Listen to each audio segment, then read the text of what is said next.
नमस्कार मैत्रिणींनो, मी सरला. मी तुमचं माझ्या नवीन ब्लॉग मध्ये खूप खूप स्वागत करते. आज आपण बनवणार आहोत ओल्या नारळाची चटणी. तर बघूया. आता आपण साहित्य बघूया. जिरे, लसूण, मिरची, मीठ, लिंबू, साखर, कोथिंबीर, डाळ आणि खोबरं, ओलं खोबरं घेतलं, तुकडे करून घेतलेले आहे. तर आपण आता हे मिक्सर मधून काढून घेऊ. हिरवी मिरची, लसूण, जिरे आधी बारीक करून घेऊया. थोडं मीठ टाकू आता.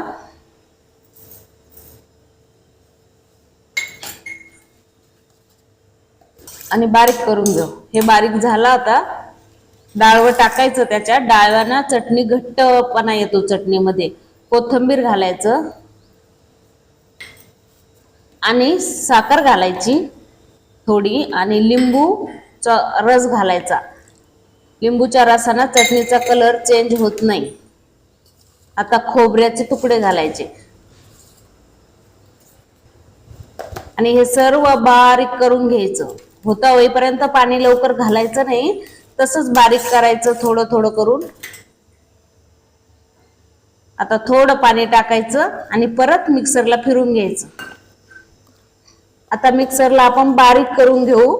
हे बघा, आता हे फोडणीचं साहित्य आहे. मोहरी, हिंग, कढीपत्ता, कोथिंबीर आणि 2 सुक्या मिरच्या लाल. आता फोडणी देऊन घेऊया.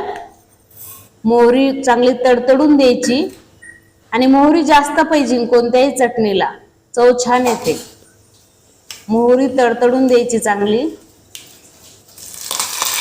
मग कढीपत्ता टाकला, कोथिंबीर टाकायची थोडी, हिंग टाकायचं आणि आता मिरच्या थोड्या लालसर होऊ द्यायच्या. हिंग टाकायचं. हिंगाना चव छान येते चटणीला.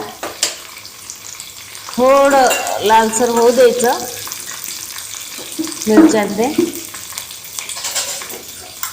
माझ्याकडे पॅन नाही आहे, तर मी याच्यातच चटणीला फोडणी देते. बघू शकता. असं थोडं लालसर याच्यावर आलं की हे बघा, टाकून द्यायची चटणीच्या याच्यात.